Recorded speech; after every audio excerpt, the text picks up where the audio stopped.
नमस्कार विद्यार्थी मित्रों, नवीं कक्षा के सभी बच्चों का इस टास्क के अंदर मैं आपका स्वागत करता हूँ। आज तक जो हमने पढ़ा है, आज तक जो बातें हमने की है, वहां से हम आगे जाते हैं। आज हम नवीं कक्षा के सभी बच्चों को ये कहते हैं कि भाई ये कोविड-19 के कारण जो बातें हम फेसबुक पर कर रहे हैं, उनमें आज एक नया गद्य देखने की ओर जा रहे हैं। नया गद्य जो है वो है भारतेंदु द्वारा लिखित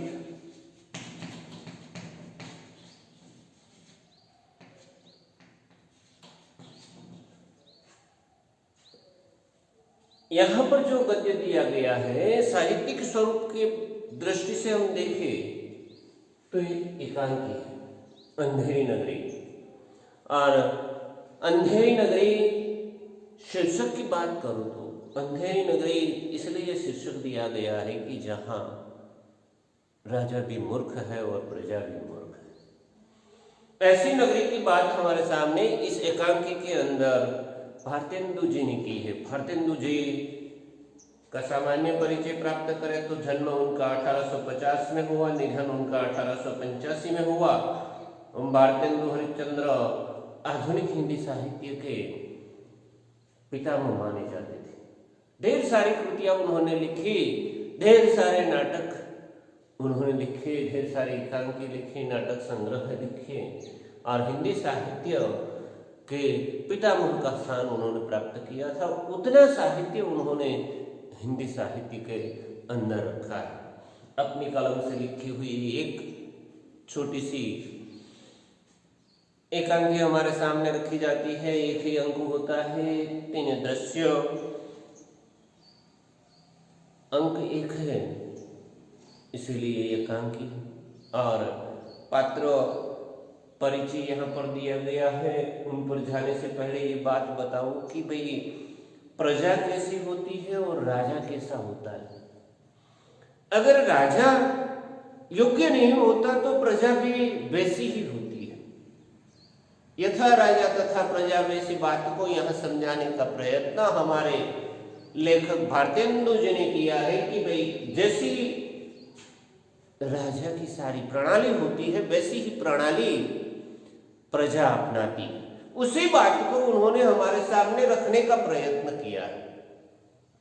और पात्र परिचय की बात करते हैं, बाकी बात हम कहानी के अंदर ही करेंगे क्योंकि कहानी बहुत अच्छी है। देखते हैं पात्र परिचय के अंदर महंत है,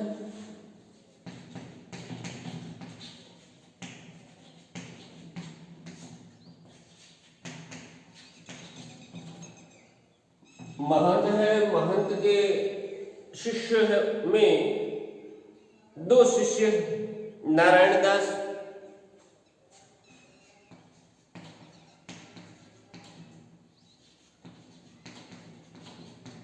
ये इनका शिष्य है और गोवर्धन दास भी उनका शिष्य है।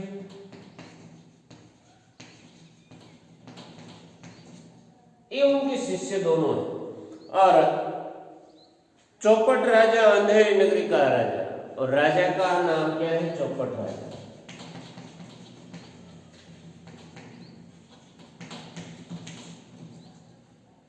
जिसके संचालन के कारण प्रजा कैसी बनती है उसी बात पर हमारे लेखक हमारा ध्यान केंद्रित करते हैं कि चौपट राजा मतलब मूर्ख राजा कैसा होता है। उनका उदाहरण इस पात्र के द्वारा हमें देने का प्रयत्न किया है। दूसरी बात करते हैं, और छोटे छोटे जो पात्र होते हैं,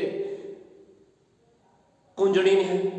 कुंजड़िन हम किसको कहते हैं? जो सब्जी बेचने का व्यवसाय करती है उनको हम कुंजड़ी कहते हैं। मतलब जो स्त्री सब्जी बेचने का काम करती है उसे कुंजड़िन कहते हैं। हलवाई, मिठाई बनाने वाले फरियादी है, राजा के सामने शिकायती खड़े होते हैं। कल्लू, बनिया, कारीगर, चूने वाला, भिस्ती, भिस्ती उसे कहते हैं जो पानी भरने का काम करते हैं, द्वारदार।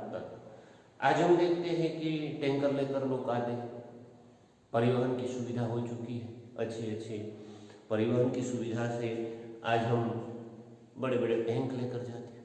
पहले ऐसा नहीं हुआ करता था।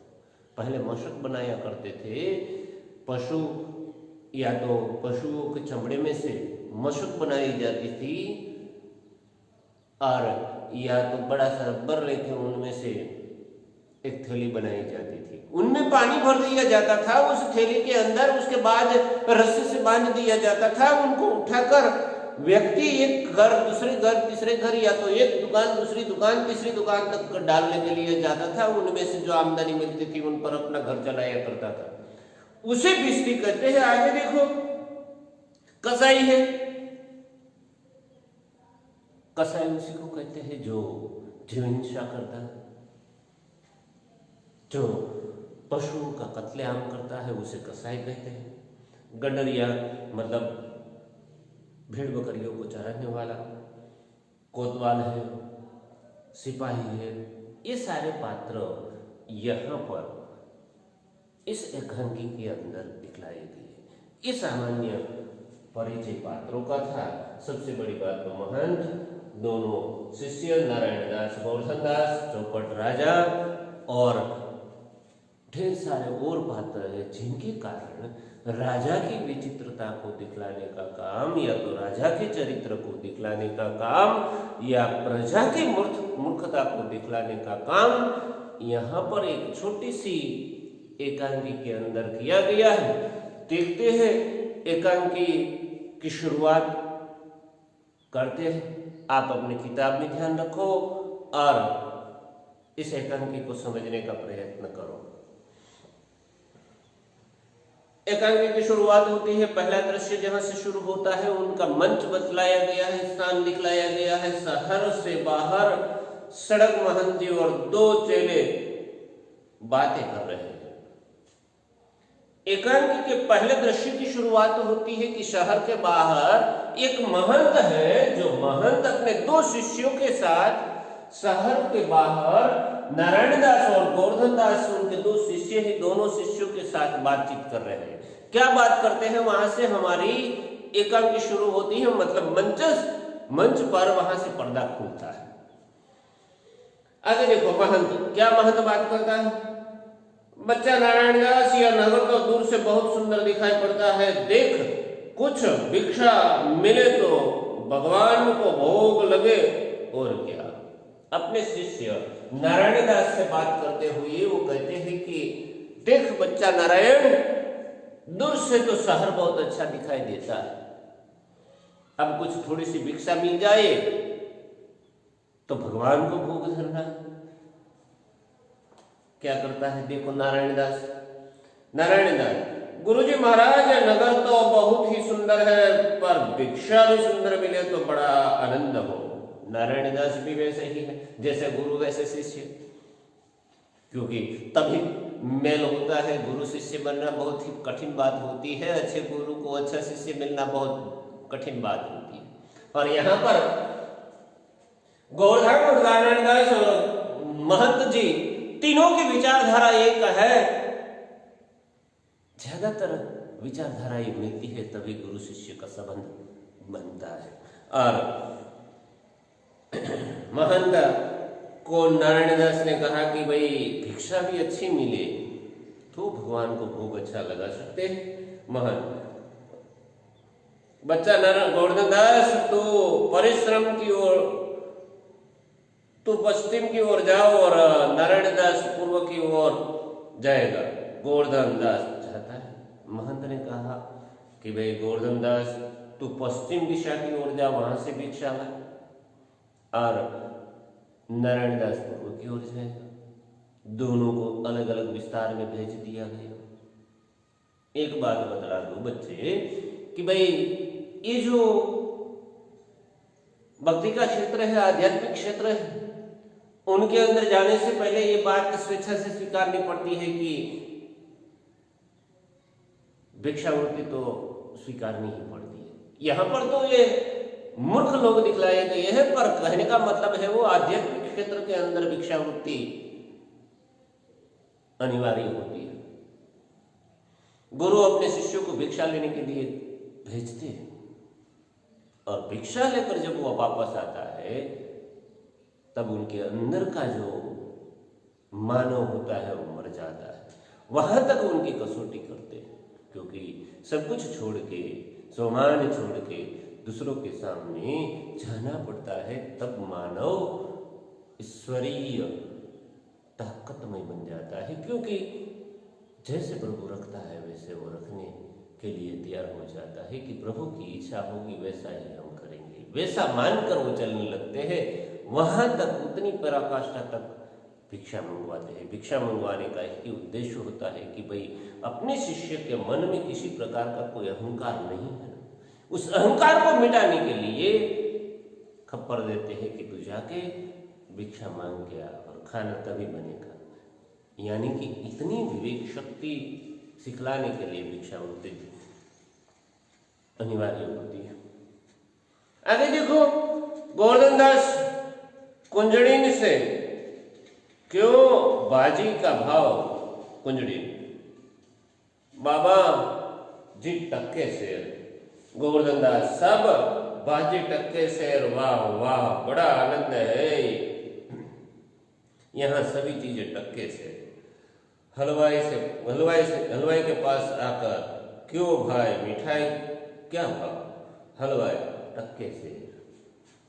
गोवर्धन दास जाता है और पहले ही कुंजड़िन मिलती है, सब्जी बेचने वाली स्त्री बैठी, उनसे वो पूछता है कि भाजी का भाव क्या है, और कुंजड़िन प्रत्युत्तर देती है कि भाई टक्के शेर भाजी।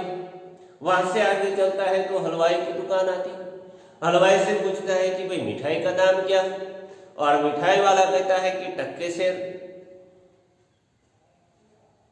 गोवर्धन दास मन ही मन आनंद में आता है कि भाई टक्के शेर बाजी, टक्के शेर में मिठाई मिलती है। यहाँ ये शहर तो अलग ही प्रकार का है कि सब चीजें टक्के शेर में मिलती है।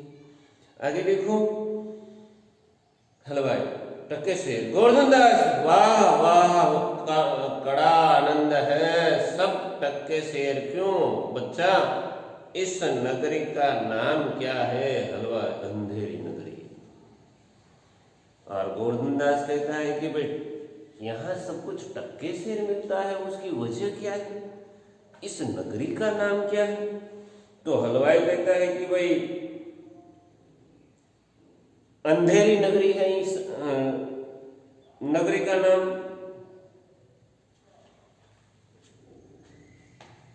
अब गोवर्धन दास के लिए तो ये बातें नई है कि भाई टक्के शेर पुराने जमाने में 2 पैसों का मूल्य हुआ करता था, उतने में शेर भर भाजी मिलती है, शेर भर मिठाई मिलती है। ये सारी बातें गोवर्धन दास जानता है, पर गोवर्धन दास के लिए नई बात यह है कि भाई टक्के शेर भाजी, टक्के शेर मिठाई। आगे देखो, गोवर्धन दास और राजा का नाम क्या है, हलवाई चौपट राजा। गोवर्धन दास हलवाई से पूछता है कि भाई यहाँ पर टक्के शेर भाजी, टक्के शेर मिठाई मिलती है, यहाँ का राजा कौन है, नगरी का नाम है अंधेरी नगरी। हलवाई प्रत्युत्तर देता है कि हमारा राजा तो चौपट राजा है। गोवर्धन दास वाह वाह अंधेरी नगरी चौपट राजा, टक्के शेर भाजी टक्के शेर खाजा। गोवर्धन दास कहता है कि भाई अलग सी नगरी है, अंधेरी नगरी है, चौपट राजा है, टक्के शेर बाजी टक्के शेर खाजा। यानी कि पुराने जमाने में 2 पैसों जैसा मूल्य होता था टक्के शेर का अर्थ है। हलवाई तो बाबा जी कुछ लेना हो तो ले ले। हलवाई कहता है कि हे बाबा जी आपको कुछ लेना है तो ले लो, टक्के शेर में मिठाई मिलती है। गोवर्धन दास बच्चा भिक्षा मांग कर 7 पैसा लाया हो, 3.5 शेर मिठाई दे दे।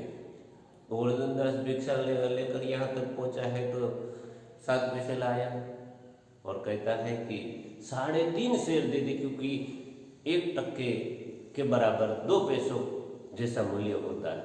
वो कहता है कि मैं तो 7 पैसे मांग कर आया हूँ, मतलब 3.5 शेर मिठाई मिलेगी और अपने गुरु और नारायण दास के साथ बैठकर हम अच्छी सी मिठाई खाएंगे। वैसा गोवर्धन दास के मन में है।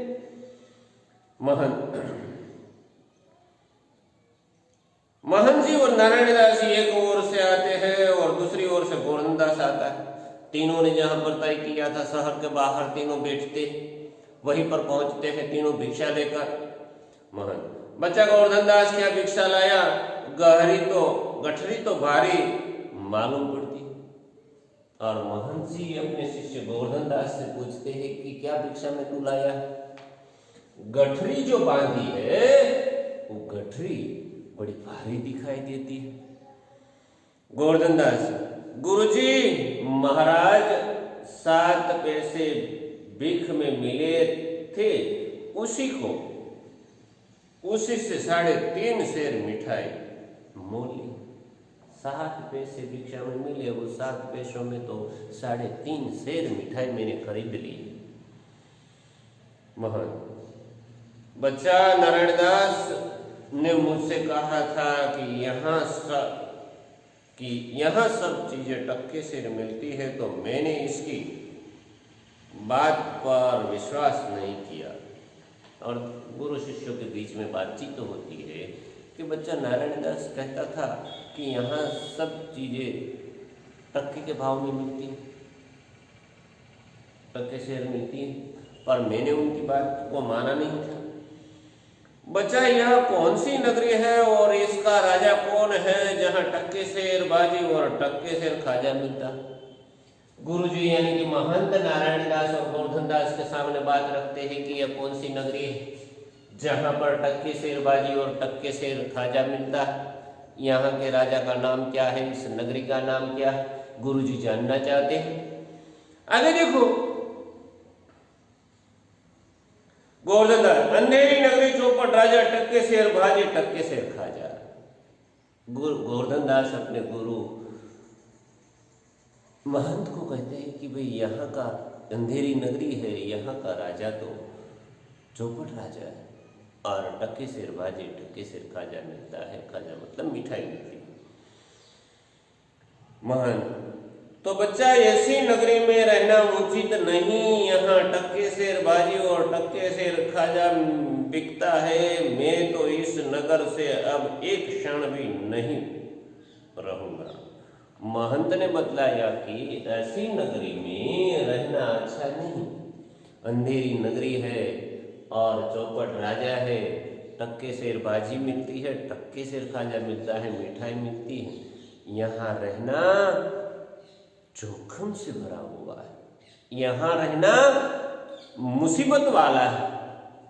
इसीलिए कहते हैं कि यहां से दूर चले जाए, क्योंकि ऐसी नगरी में रहने से कभी भी मुसीबत आ सकती है।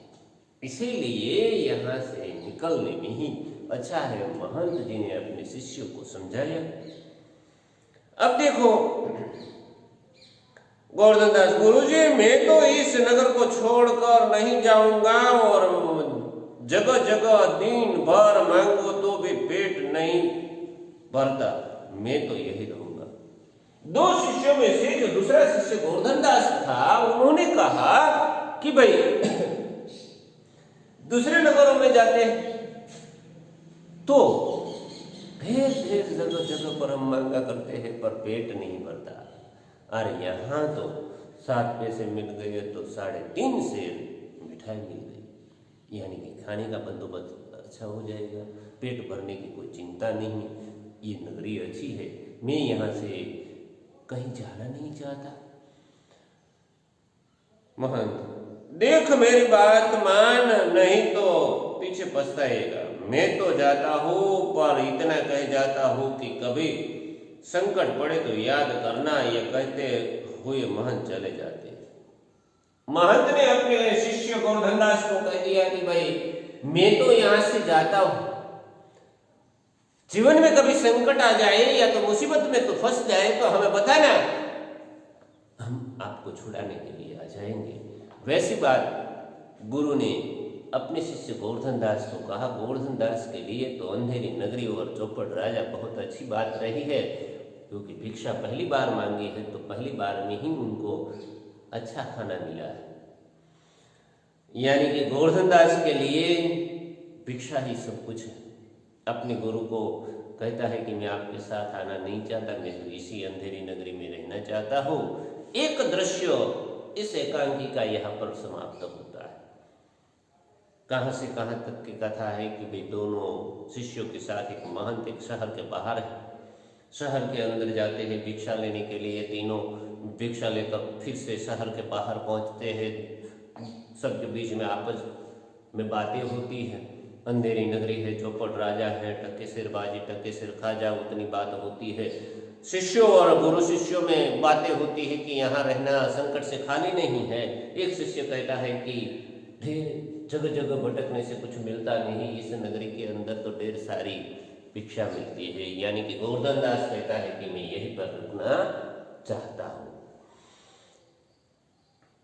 एक दृश्य इस एकांकी का यहां पर समाप्त होता है। दूसरे दृश्य की बात करते हैं। राजा मंत्री और नौकर लोग यथास्थान बैठे हैं। पर्दे के पीछे से दुहाई दुहाई है का शब्द होता है।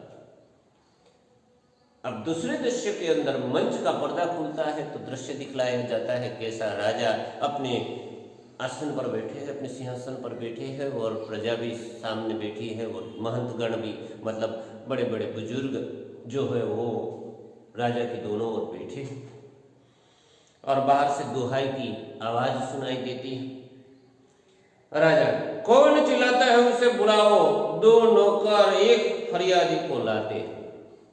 राजा ने कहा कि बाहर से जो आवाज आ रही है उस आवाज करने वाले व्यक्ति, चिल्लाने वाले व्यक्ति को मेरे सामने पेश किया जाए।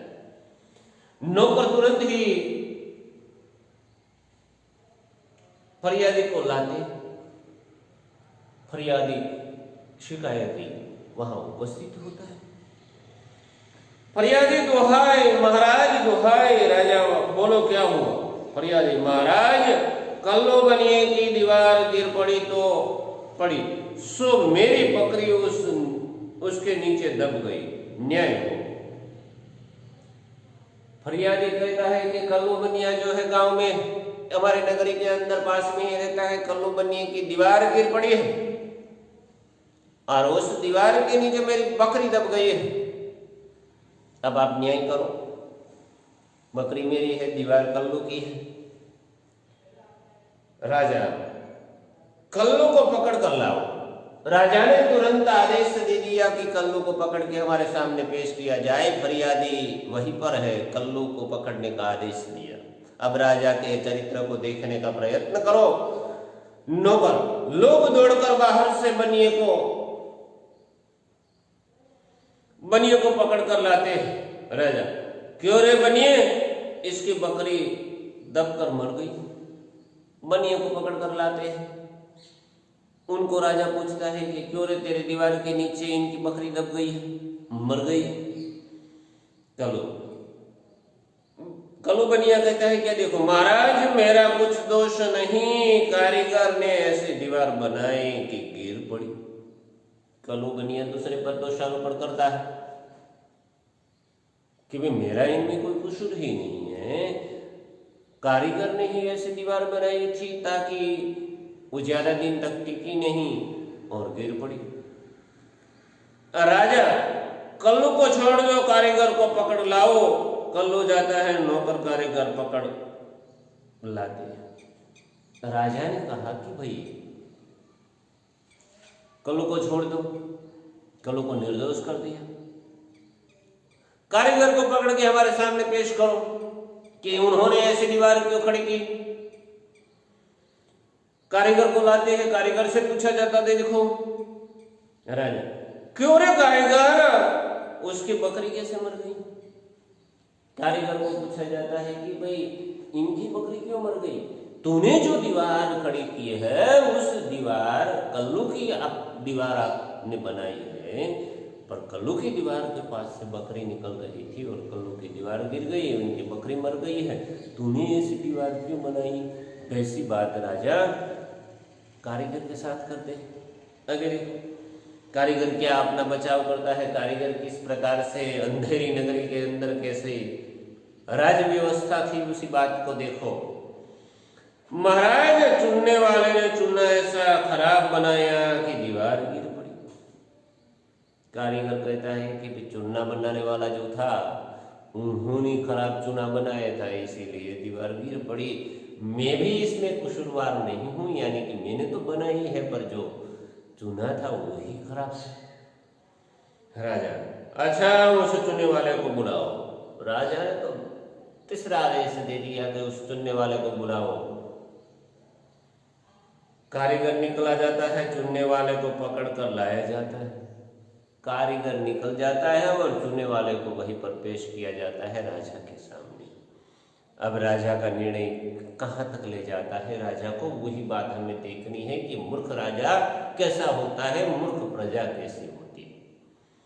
कारीगर निकाला जाता है, चुनने वाले को पकड़ कर लाया जाता है। राजा, क्यों रे चुनने वाले, इसकी बकरी कैसे मर गई? चुनने वाले को पूछा जाता है कि भाई ये कल्लू की बकरी कैसे मर गई है, तू ही बता। अब देखो चुनने वाला क्या कहता है। चुनने वाला, महाराज बेस्से ने चूने में पानी ज्यादा डाल दिया, इसीलिए चूना कमजोर हो जाता है। चुनने वाले ने भिस्ती पर आरोप लगा दिया कि भाई चूना तो अच्छा ही था, पर पानी डालने वाला जो भिस्ती है उन्होंने ज्यादा पानी डाल दिया, मतलब चूना बिगड़ चुका है, इसीलिए दीवार कमजोर बनी। राजा ने तुरंत कहा तो भिस्ती को पकड़ो। भिस्ती को लाया जाता है, भिस्ती को बुलाया जाता है नगरी के बीच में, सबके बीच में, अपनी कचहरी के बीच में। राजा, क्यों रे भिस्ती इतना पानी क्यों डाल दिया, दीवार गिर पड़ी और बकरी दबकर मर गई। भिस्ती को पूछा जाता है, चौपड़ राजा के द्वारा कहा जाता है कि भाई क्यों रे तूने पानी ज्यादा डाला, ताकि चूना ही कमजोर हो चुका है और इनकी कल्लू की बकरी उनके नीचे मर गई है। आगे देखो भिस्ती, महाराज गुलाम का कोई कसूर नहीं, कसाई ने मशक इतनी बड़ी बनाई थी कि उसमें पानी ज्यादा आ गया। भिस्ती कहता है कि भाई मैंने कुछ नहीं किया, कसाई जो है उन्होंने चमड़ा ही इतना बड़ा दिया था कि उनमें से जो मशक बनाई गई वो बड़ी बनी है, मतलब ज्यादा पानी भर उनके अंदर आ जाता है, और ज्यादा पानी डालते समय जितना डालना चाहिए उनसे ज्यादा डाल दिया करते, ताकि उनकी वजह से सारी मुसीबतें खड़ी होती है। मैं कसूरवार नहीं हूं, कसूरवार तो एक कसाई। राजा, क्यों रे कसाई? राजा, अच्छा भिस्ती को निकालो, कसाई को लाओ। नौकर भिस्ती को निकालते हैं और कसाई को लाते हैं। नौकर तो तुरंत भिस्ती को छोड़ देते हैं, कसाई को सामने पेश करते हैं। कसाई, राजा उनको कसाई से पूछते हैं, क्यों रे कसाई तूने ऐसी मशक क्यों बनाई, तूने ऐसी मशक क्यों बनाई जिसकी वजह से उनके अंदर ज्यादा पानी आता है और इनका चूना खराब हो गया, इनकी दीवार खराब बनी और ऊपर से इनकी बकरी मर गई। अब देखो कसाई, महाराज गडरिये ने टक्के की ऐसी बड़ी भेड़ मेरे हाथ बेची कि मशक बड़ी बन गई। अब कसाई कहता है कि गडरिया जो है 1 टके में तो बड़ी सी गडरिया मुझे दे दी थी, और उस गडरिया को मैंने काटा, उनमें से चमड़ा बड़ा निकला था और उस चमड़े में से बड़ी मशक बनी। मेरा इनमें कोई कसूर नहीं, गडरिये ने ही बड़ी भेड़ दे दी थी, मुझे नहीं किया। आगे राजा, अच्छा कसाई को निकालो, गडरिये को लाओ। कसाई निकाला जाता है, गडरिया लाया जाता है। राजा, क्यों रे गडरिया ऐसी बड़ी भेड़ क्यों बेची? गडरिया को पूछा जाता है कि तूने 1 टके में इतनी बड़ी भेड़ क्यों बेच दी, ताकि उनकी चमड़े से मशक जो बनी वो भी बड़ी बनी। राजा, महाराज राजा को संबोधित करता हुआ गडरिया कहता है, महाराज उधर से कोतवाल की सवारी आई, भीड़ भाड़ के कारण मैंने छोटी बड़ी भेड़ का ख्याल ही नहीं किया, मेरा कुछ कसूर नहीं है। और गडरिया कहता है कि भाई कोतवाल की सवारी आ रही थी बाजार में, क्योंकि उस जमाने में कोतवाल जब निकलते थे तो सबको घर में जाना पड़ता था। कोतवाल की सवारी आ रही थी, इसलिए जल्दी जल्दी से मैंने भेड़ दी थी। मैंने तो छोटी ही दी थी, पर लेने वाला बड़ी लेकर चला गया था, इनमें मेरा कोई कसूर नहीं। राजा, इसको निकालो, कोतवाल को पकड़ कर लाओ। राजा ने आदेश दिया कि इसको भी निकाल दो, कोतवाल को पकड़ के लाओ। कोतवाल को पकड़ कर लाया जाता है। राजा उनसे बातचीत करते हैं। देखो अंधेरी नगरी के चौपट राजा कैसी बातें करते हैं। क्यों रे कोतवाल तूने सवारी धूमधाम से क्यों निकाली कि गडरिया ने घबरा कर बड़ी भेड़ बेच दी? तूने इतनी धूमधाम से क्यों सवारी तेरी निकाली थी कि तेरे डर के कारण छोटी गडरिया बेचना चाहता था, उन्होंने बड़ी गडरिया जल्दी जल्दी से दे दी तेरे डर के कारण? कोतवाल, महाराज मैंने कोई कसूर नहीं किया। कोतवाल कहता है कि मैंने तो कोई कसूर ही नहीं किया। राजा, कुछ नहीं, ले जाओ कोतवाल को, अभी फांसी दे दो। वहां पर राजा निर्णय करते हैं कि कोतवाल ने कुछ प्रत्युत्तर नहीं दिया, इन सब को छोड़ दो और कोतवाल को इसी क्षण फांसी के फंदे पर लटका दिया जाए। अंधेरी नगरी चौपट राजा का न्याय कैसा है वही बात देखो।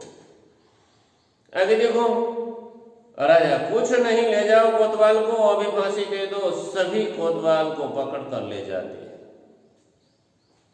सभी कोतवाल को पकड़ कर ले जाते हैं। वहां दूसरा दृश्य समाप्त होता है, यानी कि हमारे एकांकी के दो दृश्य वहां यहाँ तक पूर्ण होते हैं। तीसरे दृश्य के बाद दूसरे भाग में हम करेंगे।